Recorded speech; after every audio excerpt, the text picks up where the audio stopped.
Welcome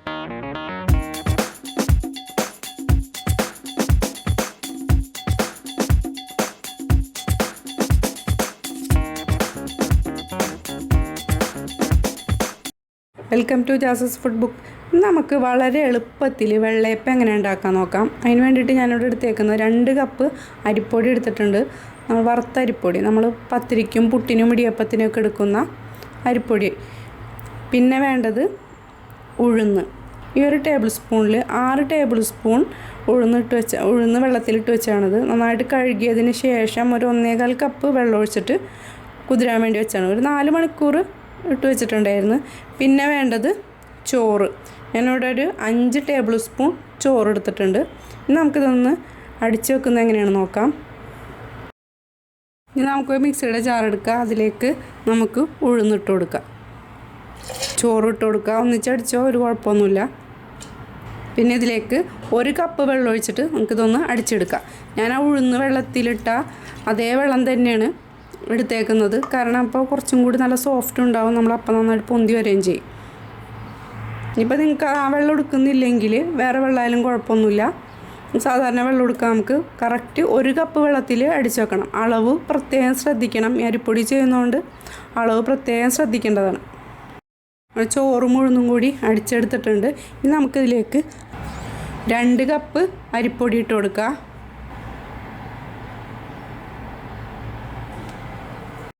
ഇനി ഇതിലേക്ക് നമുക്ക് ഒരു 3 കപ്പ് വെള്ളം ഒഴിച്ചിട്ട് ഇതൊന്ന് അടിച്ചെടുക്കണം. 3 കപ്പ് വെള്ളം ഒഴിച്ച് കൊടുക്കുക.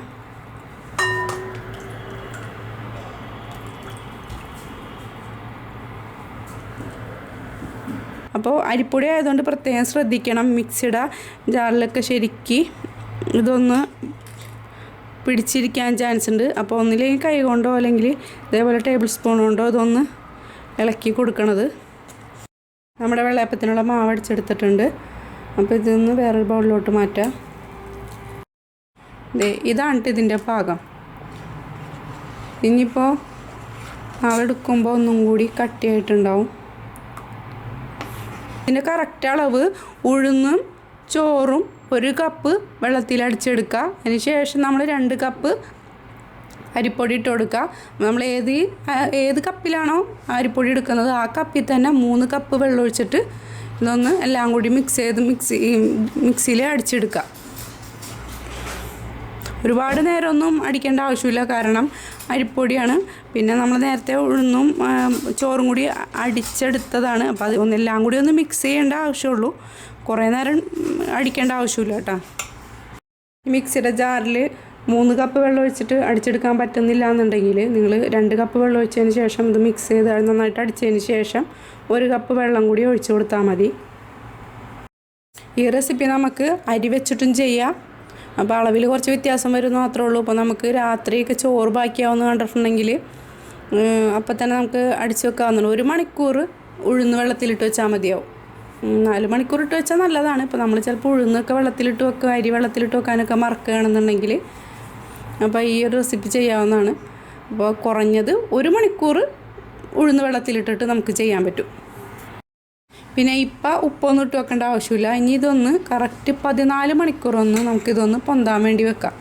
ഞാനിവിടെ 14 മണിക്കൂർ വെക്കുന്നുണ്ട്. അപ്പോൾ നമുക്ക് നോക്കാം 14 മണിക്കൂറിന് ശേഷം നമുക്ക് നോക്കാം. അപ്പോൾ നമ്മുടെ മാവ് ഒരു 14 മണിക്കൂറായിട്ടുണ്ട്, നന്നായിട്ട് പൊന്തി വന്നിട്ടുണ്ട്. ഞാനിതിൽ നിന്ന് കുറച്ച് ഒരു 10 മണിക്കൂറായപ്പോൾ കുറച്ച് ഇതിൽ നിന്ന് മാവ് എടുത്തിട്ട് കുറച്ച് മോൾക്ക് സ്കൂളിൽ പോകുന്ന സമയത്ത് ഞാൻ എടുത്ത് ഉണ്ടാക്കി നോക്കിയിട്ടുണ്ടായിരുന്നു. അപ്പോൾ നല്ല സോഫ്റ്റായിട്ട് കിട്ടി. ഇതിലേക്ക് നമുക്ക് കുറച്ച് ഉപ്പിട്ട് കൊടുക്കാം. നന്നായിട്ട് മിക്സ് ചെയ്ത് കൊടുക്കുക. അല്ലേ കറക്റ്റ് പരുവായിട്ടുണ്ട്. ഇപ്പോൾ ഇനി ഒരു വെള്ളയപ്പച്ചട്ടി വെച്ച് കൊടുക്കുക. നന്നായിട്ടൊന്ന് ചൂടാക്കിയെടുക്കുക വെള്ളയപ്പച്ചട്ടി. ഹൈ ഫ്ലെയിമിൽ വേണം കേട്ടോ ഇടാൻ വേണ്ടിയിട്ട്. നല്ല ചൂടുള്ള സമയത്ത് വേണം നമ്മുടെ മാവ് ഒഴിച്ച് കൊടുക്കാനായിട്ട്. ചട്ടി നന്നായിട്ട് ചൂടായിട്ടുണ്ട്. ഇനി ഇതിലേക്ക് നമുക്ക് 2 തവി മാവ് ഒഴിച്ച് കൊടുക്കാം. ഇതൊന്ന് ചുറ്റിച്ച് കൊടുക്കാം.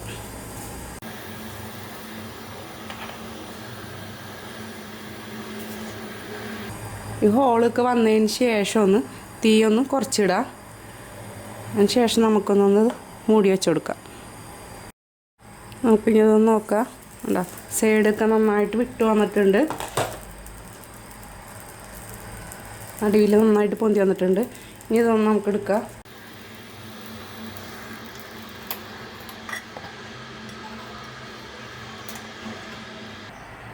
കണ്ടോ, നല്ല സോഫ്റ്റായിട്ടുള്ള വെള്ളയപ്പമാണ്. നടുവൊക്കെ നന്നായിട്ട് പൊന്തിയിട്ടുണ്ട്.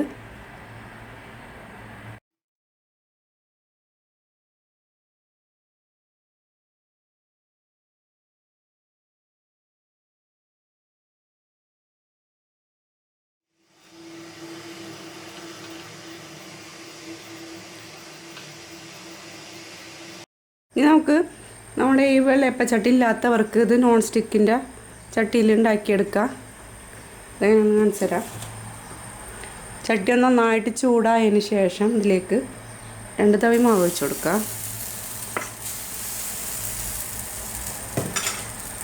ഇത് പരത്തൊന്നും ചെയ്യരുത് കേട്ടോ. നന്നായിട്ട് ഹോളൊന്ന് വന്നതിന് ശേഷം നമുക്ക് മൂടി വെച്ച് കൊടുക്കാം.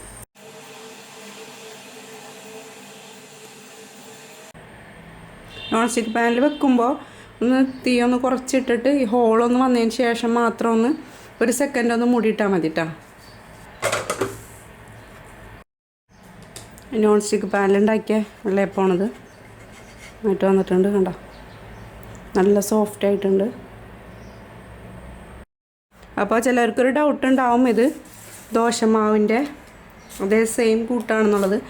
അപ്പോൾ ഇത് ദോശയുടെ കൂട്ടല്ല, നമുക്ക് ഇതേപോലെയൊക്കെ ദോശ ഉണ്ടാക്കാം. അതിൽ വേറെ കുറച്ച് വ്യത്യാസം വരുത്തിയാൽ മതി. നമുക്ക് ഈസിയാണ് ഉണ്ടാക്കിയെടുക്കാൻ വേണ്ടിയിട്ട്. പിന്നെ സോഡാപ്പൊടിയും ഈസ്റ്റോ തേങ്ങ ഒന്നും ചേർക്കുന്നില്ല. പിന്നെ നമുക്ക് അരി ഉതിർത്തിടേണ്ട ആവശ്യവും ഇല്ല. അപ്പോൾ എളുപ്പത്തിൽ ഉണ്ടാക്കാവുന്നതാണത്. പിന്നെ ഇതിൻ്റെ മാവ് ബാക്കിയായിട്ടുണ്ടെങ്കിൽ നമുക്ക് ഫ്രിഡ്ജിൽ വെക്കാം. നമ്മൾ പിറ്റേ ദിവസം ഉണ്ടാക്കാൻ നേരത്ത് ആദ്യം ഒരെണ്ണം ഉണ്ടാക്കി നോക്കാം. എന്നിട്ട് നമ്മൾ ഉണ്ടാക്കി നോക്കിയിട്ട് അത് അടി പിടിക്കുന്നുണ്ടെങ്കിൽ 1 ടേബിൾ സ്പൂൺ അരിപ്പൊടിയും കൂടി, സാധാരണ ഇപ്പോൾ നമ്മൾ ചേർത്ത അരിപ്പൊടിയില്ലേ, ആ അരിപ്പൊടി ഒന്ന് ചേർത്ത് കൊടുത്താൽ മതി. കാരണം ചോറൊക്കെ ചേർത്തേക്കണതിൻ്റെ പേരിലിരിക്കും തോറും സോഫ്റ്റ് ആവാനുള്ള ചാൻസ് കൂടുതലാണ്. അപ്പോൾ ഒരുപാട് സോഫ്റ്റ് ആയിട്ടുണ്ടെങ്കിൽ നമ്മുടെ നോൺ സ്റ്റിക്ക് പാത്രത്തിൽ ഒട്ടിപ്പിടിക്കും. നമ്മുടെ വെള്ളയപ്പം റെഡി ആയിട്ടുണ്ട്. അപ്പോൾ എൻ്റെ ഈ വീഡിയോ കണ്ടിട്ട് നിങ്ങൾ ഈ വെള്ളയപ്പം ഉണ്ടാക്കുകയാണെന്നുണ്ടെങ്കിൽ എനിക്ക് നിങ്ങളോടൊരു റിക്വസ്റ്റ് ഉണ്ട് കേട്ടോ. ഒരു അപ്പമെങ്കിലും നിങ്ങൾ കുറച്ച് തേങ്ങാപ്പാലും കുറച്ച് പഞ്ചസാര ഇട്ടിട്ട് കഴിച്ച് നോക്കുക. അപ്പോൾ ഇതിൻ്റെ ഒറിജിനൽ ടേസ്റ്റ് അറിയാൻ പറ്റും. ഇതെനിക്കൊരു പഴയകാല ഓർമ്മകൾ ഉണർത്തുന്ന ഒരു റെസിപ്പിയാണ്. കാരണം എൻ്റെ അമ്മായിയുടെ വീട്ടിൽ ചെല്ലുമ്പോൾ അമ്മായി ഉണ്ടാക്കി തന്നിരുന്നൊരു വെള്ളയപ്പമാണിത്. അത്രയ്ക്ക് ടേസ്റ്റുള്ളൊരു വെള്ളയപ്പമാണ്. അപ്പോൾ എല്ലാവരും ട്രൈ ചെയ്ത് നോക്കുക. അപ്പോൾ ഈ തേങ്ങാപ്പാലും പഞ്ചസാരയും ഒഴിച്ചിട്ടുള്ള ടേസ്റ്റ് എന്താണെന്നുള്ളത് നിങ്ങൾ എന്നോട് കമൻറ്റിൽ അറിയിക്കുക. തേങ്ങാപ്പാലും പഞ്ചസാരയൊക്കെ ഇട്ട് ചെറിയ മക്കൾക്ക് കൊടുത്തിട്ടുണ്ടെങ്കിൽ നല്ല ഇഷ്ടമാവും അവർക്ക്. പിന്നെ രാവിലെയൊക്കെ കറി കൂട്ടി കഴിക്കാത്തവർക്ക് ഉണ്ടെങ്കിൽ ഈ തേങ്ങാപ്പാലും പഞ്ചസാരയും കഴിച്ചിട്ടുണ്ടെങ്കിൽ നല്ല ടേസ്റ്റാണ്. അപ്പോൾ എല്ലാവരും ഇത് ഒന്ന് ട്രൈ ചെയ്ത് നോക്കാം. അപ്പോൾ നമ്മുടെ ഈസി വെള്ളയപ്പം എല്ലാവരും ട്രൈ ചെയ്ത് നോക്കുക. കറി ഒഴിച്ച് കഴിക്കുമ്പോഴായാലും കുറച്ച് തേങ്ങാപ്പാൽ ഒഴിച്ച് കഴിഞ്ഞാൽ കൂടുതൽ ടേസ്റ്റ് ആയിരിക്കുമല്ലോ കേട്ടോ.